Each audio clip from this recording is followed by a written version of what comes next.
പിതാവിൻ്റെയും പുത്രൻ്റെയും പരിശുദ്ധാത്മാവിൻ്റെയും നാമത്തിൽ ആമേൻ.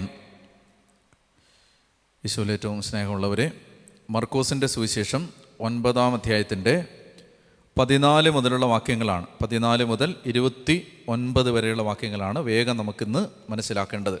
മർക്കോസിൻ്റെ സുവിശേഷം 9-ാം അധ്യായത്തിൻ്റെ 14 മുതൽ 29 വരെയുള്ള വാക്യങ്ങൾ.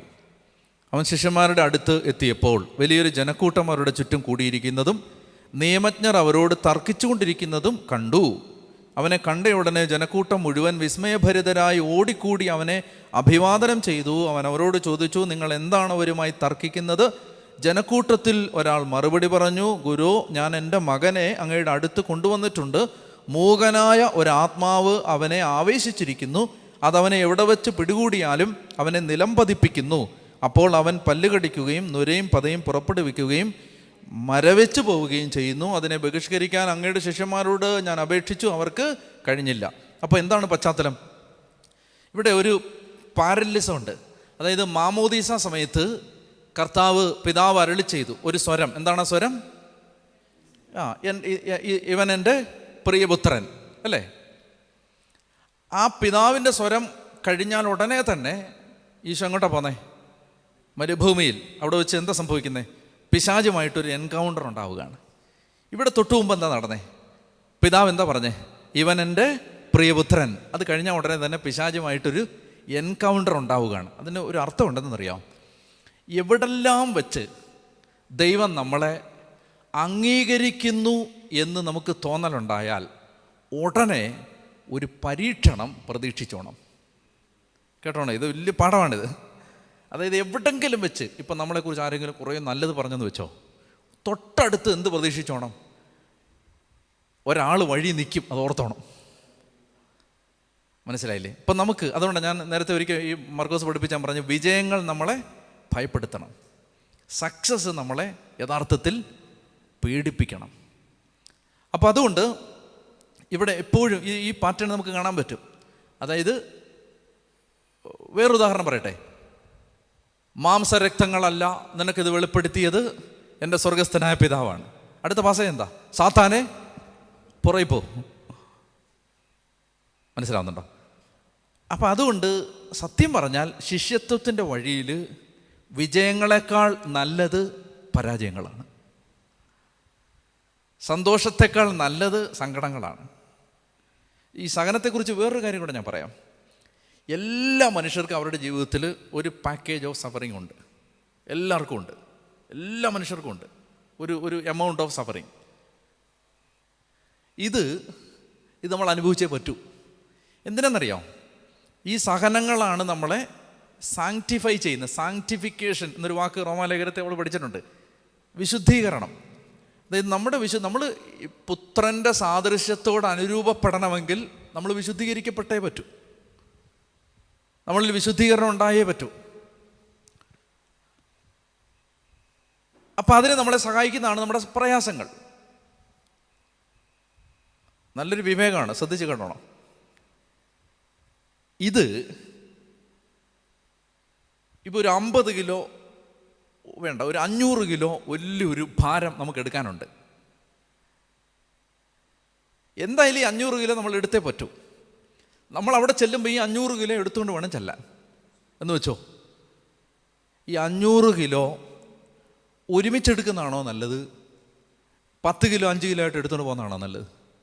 കുറച്ച് എടുത്തുകൊണ്ട് പോകുന്നതല്ലേ? അതുകൊണ്ട് അനുദിന ജീവിതത്തിൽ എന്നും കുറേശ്ശെ സഹിക്കുന്നതാണ് ഒറ്റയടിക്ക് വലിയ കോടാലി വരുന്നതിനേക്കാൾ നല്ലത്. മനസ്സിലായില്ലേ? അപ്പോൾ അതുകൊണ്ട് ചില പ്രയാസങ്ങൾ വരുമ്പോൾ ഉടനെ അങ്ങ് ഡിസ്ഹാർട്ടൻഡ് ആവരുതെന്ന് ഞാൻ പറയുകയാണ്. നമുക്ക് ഇപ്പോൾ ഒരു അപ്രീതി, ഒരു കുത്തുവാക്ക്, ഒരു മനസ്സിലാക്കാത്തൊരവസ്ഥ, ചിലപ്പോൾ ഒരു വിമർശനം, ചിലപ്പോൾ അങ്ങനെ ഒരു സാഹചര്യം വരുമ്പോൾ നമ്മളങ്ങ് നിരാശരായി എല്ലാം നഷ്ടപ്പെട്ട പോലെ വിചാരിക്കരുത്. കാരണം ഈ 500 കിലോ ഒരുമിച്ചെടുക്കുന്നതിന് എന്തായാലും 500 കിലോ എടുത്തേ പറ്റൂ. എന്തായാലും എടുത്തേ പറ്റൂ. ബുദ്ധി എന്താണ്? ഇത് കുറേശ്ശെ എടുക്കുന്നതാണ്. വേറൊരു കാര്യം കൂടെ ഞാൻ പറയാം. നമ്മൾ ബോധപൂർവം പരിത്യാഗങ്ങൾ ഏറ്റെടുത്താൽ ഇത് കുറഞ്ഞു വരും. അത് മനസ്സിലായോ?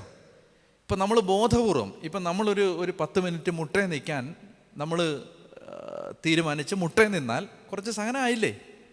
ഈ 500-ൽ നിന്ന് ഇത് കുറയും. മനസ്സിലായോ? അതുകൊണ്ട് സഹനങ്ങളെ നമ്മൾ മാറാൻ ആഗ്രഹിക്കരുത്. സഹനം എന്തായാലും ഉണ്ട് ക്രിസ്തീയ ജീവിതത്തിൽ. എന്താ പറയുന്നത്? തിമോത്തിയോട് പൗലോസ് പറയുന്നുണ്ട്, ക്രിസ്തുവിനെ പ്രതി, ക്രിസ്തുവിൽ വിശ്വസിക്കാൻ മാത്രമല്ല അവനെ പ്രതി സഹിക്കാനുള്ള അനുഗ്രഹം കൂടി നിങ്ങൾക്ക് കിട്ടിയിരിക്കുന്നു എന്നാണ് പറയുന്നത്. ക്രിസ്തുവിൽ വിശ്വസിക്കാൻ മാത്രമല്ല അവനെ പ്രതി സഹിക്കാനുള്ള അനുഗ്രഹം. ഞാനിത് പറഞ്ഞു വന്നത് എന്താണെന്ന് വെച്ചാൽ, എപ്പോഴും വിജയങ്ങൾക്ക് ശേഷം പരീക്ഷണങ്ങളുണ്ട്. അതാണ് ഈ ഭാഗം. അപ്പോൾ ഇവിടെ ഈശോയും ശിഷ്യന്മാർ ഇറങ്ങി വരികയാണ്. വരുമ്പോൾ ഒരു വലിയ ജനക്കൂട്ടം, ബാക്കി 9 ശിഷ്യന്മാർ താഴെ നിൽക്കുകയാണല്ലോ. അവരെ ഇങ്ങനെ ഒരു ജനക്കൂട്ടം കവർ ചെയ്ത് നിൽക്കുകയാണ്. ഇപ്പോൾ ഈശോയും ശിഷ്യന്മാർ, പത്രോസ്, യാക്കോബ്, യോഹന്നാൻ, ഈശോയും, ഇവർ 4 പേര് നോക്കുമ്പോൾ ബാക്കി 9 പേരെ നിയമജ്ഞർ അവരോട് തർക്കിച്ചുകൊണ്ടിരിക്കുകയാണ്. എപ്പോഴും നമ്മൾ ശ്രദ്ധിക്കേണ്ടത്, മർക്കോസിൻ്റെ സുവിശേഷത്തിൽ പിശാചിനെ ബഹിഷ്കരിക്കുന്നതുമായി ബന്ധപ്പെട്ട എപ്പിസോഡ് വരുമ്പോൾ അവിടെ തർക്കിക്കാൻ വരുന്ന ആളുകൾ ആരാ? നിയമജ്ഞരാണ്, സ്ക്രൈബ്സ്, നിയമജ്ഞരാണ്. അതിൻ്റെ ഒരു കാര്യമുണ്ട്, അതിനകത്തൊരു വാസ്തവം ഉണ്ടെന്നറിയാം. ഈ വാക്ക് ശ്രദ്ധിച്ചോണം. ലീഗലിസം ആ വാക്ക്, അതിൻ്റെ നേരെ ഓപ്പോസിറ്റാണ് പരിശുദ്ധാത്മാഭിഷേകം. ശ്രദ്ധിച്ചോണം. പരിശുദ്ധാത്മാ അഭിഷേകത്തിന് ഏറ്റവും ഓപ്പോസിറ്റായിട്ട് നിൽക്കുന്നൊരു മൈൻഡാണ് ലീഗലിസം. ഇപ്പോൾ ഉദാഹരണത്തിന് നമ്മൾ പള്ളിയിൽ ഇങ്ങനെ നിൽക്കുകയാണ്. 15 പേർക്ക് കുർബാനയ്ക്ക് വരാൻ പെർമിഷൻ ഉള്ളൂ എന്ന് വിചാരിക്കുക. അവരിങ്ങനെ മാസ്കൊക്കെ വെച്ച് നല്ല ദൂരത്തിൽ ഇങ്ങനെ സാമൂഹിക അകലം പാലിച്ച് മാറി നിൽക്കുകയാണ്. എന്താണ് നിയമം? 15 പേർക്ക് ഇപ്പോൾ ഇതിൽ പങ്കെടുക്കാൻ പറ്റൂ. 16ാമത് ഒരു വല്യമ്മ കയറി വരുമെന്ന് വെച്ചോ. ലീഗലിസ്റ്റായൊരു മനുഷ്യൻ ഈ വാതിൽ തുറക്കില്ല. 15 നിയമം പറഞ്ഞാൽ മനസ്സിലാവില്ലേ? 15 പേർക്ക് ഇവിടെ കയറാൻ പെർമിഷൻ ഉള്ളൂ, നിങ്ങൾ പോ, വിടും. ഹോളി സ്പിരിറ്റിൻ്റെ പ്രവർത്തനത്തിന് ഇത് തടസ്സമാണ്, ഈ ലീഗലിസം. ആത്മാവിൻ്റെ പ്രവർത്തനമുള്ള ഒരാൾ ചിലപ്പോൾ ആ ലീഗലിസത്തെ മറികടക്കും. എന്നിട്ട് എന്ത് ചെയ്യും? കയറി ഇരുന്നോ, സാരമില്ല, എന്തെങ്കിലും പ്രശ്നമുണ്ട് നമുക്ക് ഹാൻഡിൽ ചെയ്യാമെന്ന് പറയും. ഒത്തിരി പേര് സഭയിൽ ലീഗലിസ്റ്റുകളാണ്. ലീഗലിസ്റ്റുകളിൽ അനോയിൻറ്റിങ് വെളിപ്പെടില്ല, അവർക്ക് അഭിഷേകം ഉണ്ടാവില്ല. ഞാൻ 100 കണക്കിന് ഉദാഹരണങ്ങൾ ബൈബിളിൽ കാണിച്ചു തരാം. അപ്പോൾ എന്ന് പറഞ്ഞുകൊണ്ട് ഇനി ഒരു നിയമവും വേണ്ട, എല്ലാം കച്ചട കടുപിടി, അങ്ങനെയല്ല. നമുക്ക് ആത്മാവിനെ ശ്രദ്ധിക്കാനുള്ളൊരു ഓപ്പൺനെസ് ഉണ്ടാവണം. ഈ നിയമത്തിനപ്പുറത്തെ, ഇപ്പം സാപത്തിൽ രോഗശാന്തി കൊടുത്തു ഈശോ, നിയമം ലംഘിക്കുകയാണ് യഥാർത്ഥത്തിൽ. കാരണം ഒരു നിയമം ഉള്ളപ്പോൾ തന്നെ ആ നിയമത്തിനപ്പുറത്ത് ആത്മാവ് എന്ത് പറയുന്നു എന്ന് കേൾക്കാനുള്ളൊരു മനസ്സ് പുതിയ നിയമ ജീവിതത്തിൽ ഉണ്ടാവണം. പറഞ്ഞേ ഹല്ലേലൂയാ, ഹല്ലേലൂയാ. അപ്പോൾ അതുകൊണ്ട് ഇവിടെ ഈ എപ്പോഴും ഈശോ പിശാചിനെ ബഹിഷ്കരിക്കുന്ന സന്ദർഭം, പിശാചിനെ ബഹിഷ്കരിക്കുന്നത് ഈശോ എന്താ പറഞ്ഞേ? ദൈവാത്മാവിനെ കൊണ്ടാണ് ഞാൻ പിശാചിനെ ബഹിഷ്കരിക്കുന്നത്. ദൈവാത്മാവിൻ്റെ പ്രവർത്തനം എവിടെ നടന്നാലും അതിന് ഓപ്പോസിറ്റ് നിൽക്കുന്ന ആളുകളാണ് ആര്? ഈ നിയമത്തിൻ്റെ കടുംപിടുത്തക്കാർ. ആത്മാവിൻ്റെ പ്രവർത്തനത്തിന് തടസ്സമാണ് ലീഗലിസം. അതാണ് ഇവിടുന്ന് കിട്ടുന്ന ഒരാശയം. ഓക്കെ, അപ്പോൾ അവനെ കണ്ട ഉടനെ ജനക്കൂട്ടം മുഴുവൻ വിസ്മയഭരിതരായി. അത് എന്തിനാ വിസ്മയഭരിതരായത്? യേശുവിനെ കണ്ടപ്പോൾ അസ്റ്റോണിഷ്ഡ് എന്നാണ് പറയുന്നത്, അത്ഭുത പരതന്ത്രരായി. എന്തായിരിക്കും കാരണം പറയാവോ? ചെറുതായിട്ടൊന്ന് ചിന്തിച്ചാൽ മനസ്സിലാവും. അതായത് ഇപ്പോൾ അച്ഛനെ കണ്ട ഉടനെ ഞാനങ്ങ് അത്ഭുതപ്പെടുകയാണ്. എന്താ കാര്യം? അത്ഭുതപ്പെട്ടാൽ അതായത് എവിടുന്ന് ഈ കർത്താവ് വരുന്നേ? ഈ ഗ്ലോറി കഴിഞ്ഞല്ലേ വരുന്നേ? മലയിറങ്ങി മോശ വന്നു കഴിഞ്ഞപ്പോൾ അവൻ്റെ മുഖത്ത് നോക്കാൻ പറ്റാത്തതുപോലെ ജനങ്ങൾ മാറിപ്പോയതുപോലെ കർത്താവിൻ്റെ ഈ മഹത്വത്തിൽ രൂപാന്തരപ്പെട്ടിട്ട് ഇറങ്ങി വരികയല്ലേ. അവൻ്റെ മഹത്വം അവൻ്റെ മുഖത്തു നിന്ന് മറഞ്ഞിട്ടില്ല. അപ്പോൾ കണ്ട ഉടനെ ഇവർ വിസ്മയഭരിതരായി. എന്നിട്ട് ഓടിക്കൂടി അവനെ അഭിവാദനം ചെയ്തു. എന്നിട്ട് പറയുകയാണ്, ഒരാൾ പറയുകയാണ്, ഞാൻ എൻ്റെ മകനെ കൊണ്ടുവന്നായിരുന്നു, പക്ഷേ ശിഷ്യന്മാരുടെ അടുത്ത് കൊണ്ടുവന്ന് അവർക്ക് പറ്റിയില്ല. ഓക്കെ, വാക്യം 19. അവൻ അവരോട് പ്രതിവചിച്ചു, വിശ്വാസമില്ലാത്ത തലമുറയെ, എത്ര നാൾ ഞാൻ നിങ്ങളോട് കൂടെ ഉണ്ടായിരിക്കും? എത്ര നാൾ ഞാൻ നിങ്ങളോട് ക്ഷമിച്ചിരിക്കും? അപ്പോൾ അത് പറയുന്നത് ഈ 9 അപ്പസ്തോലന്മാരോടും ഈ ജനക്കൂട്ടത്തോടുമാണ്. കാരണം ഇനി നിങ്ങൾ ഈ വിശ്വാസത്തിൻ്റെ ഒരു ഉയർന്ന തലത്തിലേക്ക് ഉയർന്നാൽ മാത്രമേ നിങ്ങൾക്ക് ഈ മിശിഹ ചെയ്യാൻ പോകുന്ന കാര്യങ്ങൾ മനസ്സിലാവൂ. മനസ്സിലായി? യഥാർത്ഥത്തിൽ ഇതും ഇനിയുള്ള എപ്പിസോഡ്, ഈ ഈശോയുടെ പീഡാനുഭവം ഉത്ഥാനവും ഒക്കെ ആയിട്ട് തമ്മിൽ എന്താ ബന്ധം? പിശാചിൻ്റെ പ്രവൃത്തികളെ നശിപ്പിക്കുകയാണ് കുരിശുമരണത്തിലൂടെ. ആണല്ലോ. അപ്പോൾ ഇതിപ്പോൾ ഈശോ ഇങ്ങനെ മുന്നോട്ട് പോകും തോറും ആർക്കിതറിയാം? സാത്താനിതറിയാം. അപ്പോൾ സാത്താൻ ഓരോ വിധത്തിൽ ഈശോയുടെ വഴിയിൽ ഇങ്ങനെ പ്രതിബന്ധമായിട്ട് വരും. കുറച്ച് കഴിയുമ്പോൾ നമ്മൾ ഇനി 10-ാമത്തെ അധ്യായം കഴിയുമ്പോൾ തൊട്ട് വരാൻ പോകുന്നത് പീഡനങ്ങളിലൂടെയാണ്. ഇത്രയും നാളല്ലാതെയുള്ള ഓപ്പോസിഷൻ. പത്രോസിലൂടെ പറഞ്ഞു നോക്കി, നിനക്കിത് സംഭവിക്കാതിരിക്കട്ടെ. ഇനി ഇത് കഴിഞ്ഞിട്ട് ഒരു പിശാച് ബാധിച്ചൊരു മകനെ കൊണ്ടുവന്ന് മുമ്പിൽ നിർത്തുകയാണ്. ഇങ്ങനെ പിശാച് ഓരോ രീതിയിൽ ഈശോയുടെ ഈ വഴിയിൽ തടസ്സം, ബ്ലോക്ക് ഉണ്ടായിക്കൊണ്ടിരിക്കുകയാണ്. ഈ സാമ്രാജ്യത്തെ നശിപ്പിക്കും യേശു തൻ്റെ കുരിശുമരണത്തിലൂടെ. അപ്പോൾ ആ ബോധ്യം, ആ വിശ്വാസം നമ്മളിൽ ആഴപ്പെടേണ്ടതുണ്ട് എന്ന് ഈശോ പറയുകയാണ്. വിശ്വാസമില്ലാത്ത തലമുറയെ, 20-ാമത്തെ വാക്യം, അവനെ എൻ്റെ അടുത്ത് കൊണ്ടുവരൂ. 19-ാമത്തെ വാക്യത്തിൻ്റെ അവസാനം, അവനെ എൻ്റെ അടുത്ത് കൊണ്ടുവരൂ. അവർ അവനെ അവൻ്റെ അടുക്കൽ കൊണ്ടുവന്നു. അവനെ കണ്ട ഉടനെ ആത്മാവ് കുട്ടിയെ തള്ളിയിട്ടു. അവൻ നിലത്ത് വീണ് ഉരുളുകയും അവൻ്റെ വായിലൂടെ നുരയും പതയും പുറപ്പെടുകയും ചെയ്തു. യേശു അവൻ്റെ പിതാവിനോട് ചോദിച്ചു, ഇത് തുടങ്ങിയിട്ട് എത്ര കാലമായി? അവൻ പറഞ്ഞു, ശൈശവം മുതൽ. പലപ്പോഴും അതവനെ നശിപ്പിക്കാൻ വേണ്ടി തീയിലും വെള്ളത്തിലും വീഴ്ത്തിയിട്ടുണ്ട്. എന്തെങ്കിലും ചെയ്യാൻ നിനക്ക് കഴിയുമെങ്കിൽ ഞങ്ങളുടെ മേൽ കരുണ തോന്നി ഞങ്ങളെ സഹായിക്കണം. ഒത്തിരി മനുഷ്യർ പിശാചിൻ്റെ അടിമത്തത്തിൽ കിടക്കുന്നത് അവരുടെ അറിവ് കൂടാതാണ്. ഇപ്പം ഈ കുട്ടി, അതാ കർത്താവ് ചോദിക്കുന്നത്, എത്ര നാളായിട്ട് ഈ പ്രശ്നമുണ്ട്? കഴിഞ്ഞ ആഴ്ച തുടങ്ങിയതാണോ? 2 മാസമായുള്ള? കുട്ടിക്കാലം മുതലേ ഉണ്ട്. അപ്പോൾ ഈ കുട്ടി ഇതിന് റെസ്പോൺസിബിൾ ആണോ? അല്ല. ഈ കുട്ടി എന്തെങ്കിലും തെറ്റ് ചെയ്തുകൊണ്ട് പിശാചി കയറിയതല്ല. അപ്പോൾ ഒരു പൈശാചിക ആക്രമണം, ആധിപത്യം ഒരാളിൽ ഉണ്ടാവുന്നതിന് അയാൾ മാത്രം ഉത്തരവാദി ആവണമെന്നില്ല. നിസ്സഹായനാണ് ഈ കുട്ടി ഇവിടെ. അത് കർത്താവ് ചോദിക്കേണ്ട ഈ ചോദ്യത്തിലൂടെ അതാണ് അതായത് ഈ കുട്ടി അതിന് റെസ്പോൺസിബിൾ അല്ല. ഇവനെ ഈശോ മോചിപ്പിച്ചേ പറ്റൂ. എത്ര നാളായി ഇത് തുടങ്ങിയിട്ട്? യേശു അവൻ്റെ പിതാവിനോട് ചോദിച്ചു, ഇത് തുടങ്ങിയിട്ട് എത്ര കാലമായി? അവൻ പറഞ്ഞു, ശൈശവം മുതൽ. പലപ്പോഴും അതവനെ നശിപ്പിക്കാൻ വേണ്ടി തീയിലും വെള്ളത്തിലും വീഴ്ത്തിയിട്ടുണ്ട്. എന്തെങ്കിലും ചെയ്യാൻ നിനക്ക് കഴിയുമെങ്കിൽ ഞങ്ങളുടെ മേൽ കരുണ തോന്നി ഞങ്ങളെ സഹായിക്കണമേ. ഈ ചോദ്യം ഉണ്ടല്ലോ, ഈ ചോദ്യം ചോദിക്കുന്ന വ്യക്തി ഈ കുട്ടിയുടെ അപ്പനാണെങ്കിലും ഈ ചോദ്യം യഥാർത്ഥത്തിൽ ആരാണിപ്പോൾ ചോദിച്ചുകൊണ്ടിരിക്കുന്നത്? അപ്പസ്തോലന്മാരുടെ റെപ്രസെൻറ്റേറ്റീവ്. അപ്പസ്തോലന്മാരുടെ ഈ കൂടെ നടക്കുന്നുണ്ടെങ്കിലും വിശ്വാസം പൂർണ്ണമായിട്ടില്ല. കൂടെ നടക്കുന്നുണ്ടെങ്കിലും വിശ്വാസം ശക്തമായിട്ടില്ല. നമ്മുടെയും പ്രതീകമാണിത്. നമുക്കും ഇപ്പോഴും പൂർണ്ണമായി യേശുവിലുള്ള വിശ്വാസം ശക്തമായിട്ടില്ല. നമ്മളിങ്ങനെ നടക്കുന്നു. അപ്പോൾ നമ്മൾ ചില കേസസ് വരുമ്പോൾ നമ്മൾ എന്താ പറയുന്നത്? കർത്താവേ, നിനക്ക് കഴിയുമെങ്കിൽ ഇതിനകത്ത് ഇടപെടണം, കഴിയുമെങ്കിൽ. ഈശോ ചോദിക്കുന്ന ചോദ്യം എന്താ അറിയാമോ? 23-ാമത്തെ വാക്യം, യേശു പറഞ്ഞു, കഴിയുമെങ്കിലെന്നോ. കഴിയുമെങ്കിലെന്നോ. ഇത് നമ്മളോട് ഇന്ന് ഏത് സാഹചര്യത്തിലും കിടക്കുന്ന നമ്മളോട് ദൈവം പറയുന്ന വാക്യമാണ്.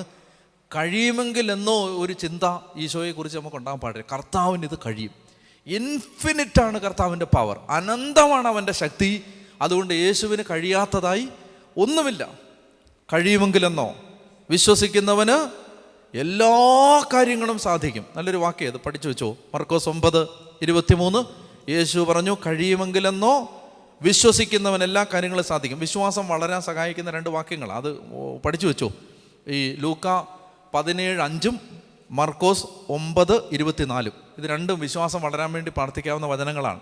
മർക്കോസ് 9:24, ഉടനെ കുട്ടിയുടെ പിതാവ് വിളിച്ച് പറഞ്ഞു, ഞാൻ വിശ്വസിക്കുന്നു, എൻ്റെ അവിശ്വാസം പരിഹരിച്ച് എന്നെ സഹായിക്കണമേ. അപ്പോൾ ഇത് നല്ല പ്രാർത്ഥനയാണ്. ലൂക്ക 17:5 മർക്കോസ് 9:24 വിശ്വാസം വളരാനുള്ള പ്രാർത്ഥനയാണ്.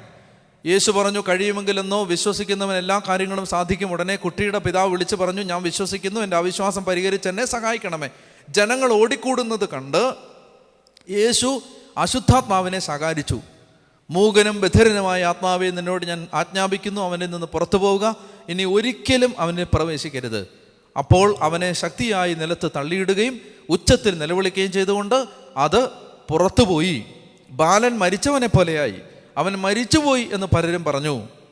യേശു അവനെ കൈക്ക് പിടിച്ചുയർത്തി അവൻ എഴുന്നേറ്റിരുന്നു. ഞാനൊരു കാര്യം പറയട്ടെ, ഈ വാക്കുകളെല്ലാം യേശുവിൻ്റെ ഉത്ഥാനവുമായിട്ട് ബന്ധപ്പെട്ട് മർക്കോസ് ഉപയോഗിക്കുന്ന വാക്കുകളാണ്.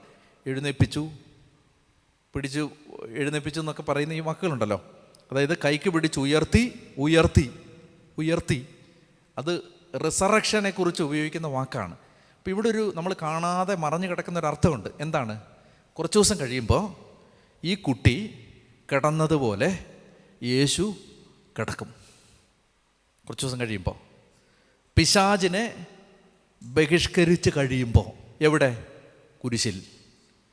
പിശാചിനെ കുരിശിൽ ബഹിഷ്കരിച്ച് കഴിയുമ്പോൾ യേശു ഇതുപോലെ കിടക്കും. ആളുകൾ പറയും അവൻ മരിച്ചുപോയി, പിതാവായ ദൈവം അവനെ കൈക്ക് പിടിച്ച് എഴുന്നേൽപ്പിക്കും.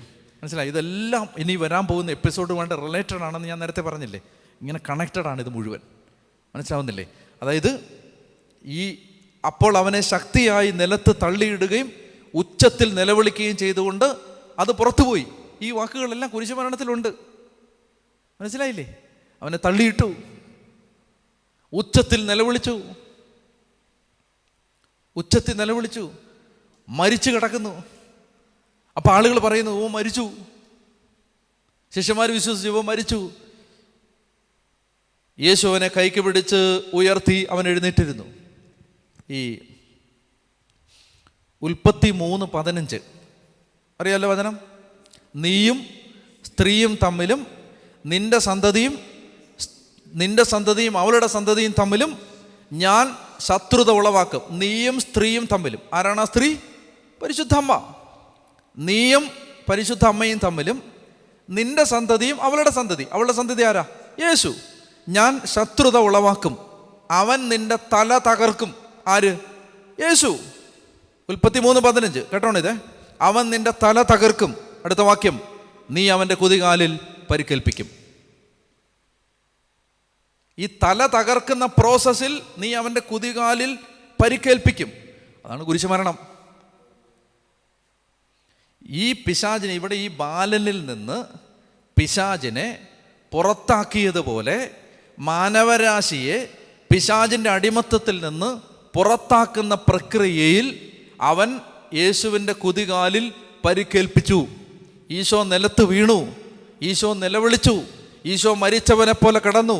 ശിഷ്യന്മാരോട് ഈശോ ഇൻഡയറക്റ്റായിട്ട് പഠിപ്പിക്കുകയാണ്, എല്ലാവരും ഞാൻ മരിച്ചു എന്ന് വിശ്വസിക്കുമ്പോൾ കല്ലറക്കകത്തേക്ക് സ്വർഗീയ പിതാവിൻ്റെ കരം നീണ്ടു വന്ന് എന്നെ പിടിച്ച് കല്ലറ ഭേദിച്ച് എഴുന്നേൽപ്പിക്കും. കണ്ടോ? ഇത് കണക്റ്റഡാണ് ഉത്ഥാനവുമായിട്ട്.